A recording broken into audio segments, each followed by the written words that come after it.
Hi there, I'm Kayla. I may be your basic beauty guru. You know, to most people, I'm your typical lash loving, weave wearing, badass.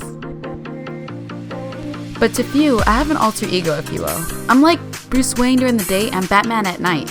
See, I have this thing where I love to make people feel scared, grossed out, or even uncomfortable. Today I'm going to show you how to use two of my favorite methods to get this burnt look, so grab your supplies and let's get started. You will need sponges, liquid latex, a spatula, mine's from Michaels, some face paint. I'm using cream paint from Krylon, or you can use some water-based paint from Mayron or whatever brand you like.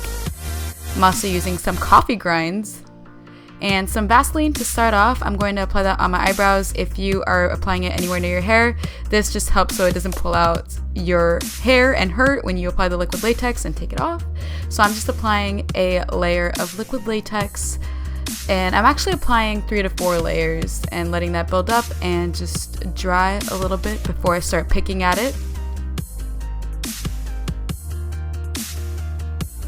Dance a little bit, you know, while it dries, because I'm weird.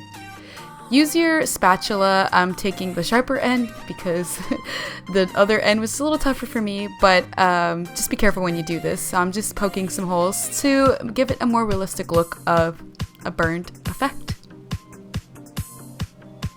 And I just continued this all over the face, but this is the first method, which is just liquid latex and poking holes.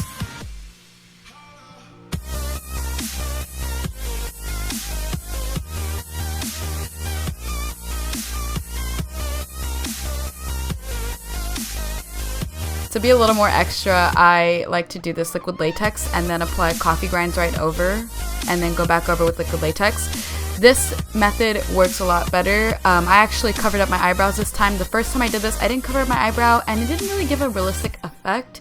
So definitely covering up your eyebrow gives it a more realistic effect, like you actually burnt off the hairs in your eyebrow.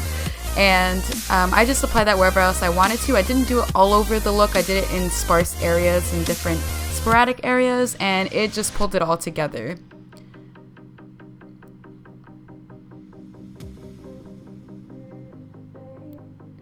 Once I was done with that, I went in and poked some more holes and went back in with some more liquid latex to fix any areas that I didn't like or felt like needed a little bit more.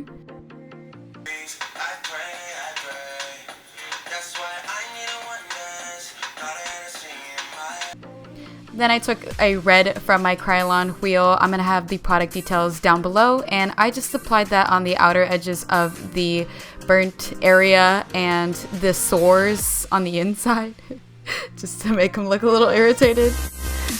And then I went in with the darker red and mixed it with the brighter red and just went over the coffee grinds and the liquid latex to give it a more realistic effect, like a burnt effect. The first time I did this, I didn't apply black in there, but this time I made sure to give a little bit more of black. It made it look so much better than the first time I did it. This just, it just gives it a more realistic effect. I love it. I love how it came out, and I couldn't be any happier. So I just did that all over the liquid latex and filled in any parts that still looked a little bit white. There was still a little bit of white peeking through, but I tried my best to cover it up.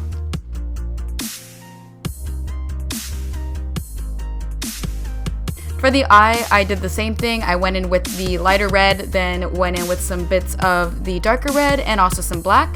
Now to be extra, you can use some scab blood. If you don't have this, this is totally okay, but this just makes the look all that much better. So I just applied it in areas that it needed, and I kept looking in different angles to see where it just doesn't look too realistic, and I popped on some scab blood from Ben Nye, and we were done. And there you go. I hope you guys enjoy your burn look. Go scare some people and have some fun. And if you guys like this, be sure to give it a thumbs up. Also, don't forget to hit the subscribe button, and I'll see you guys again soon. Bye!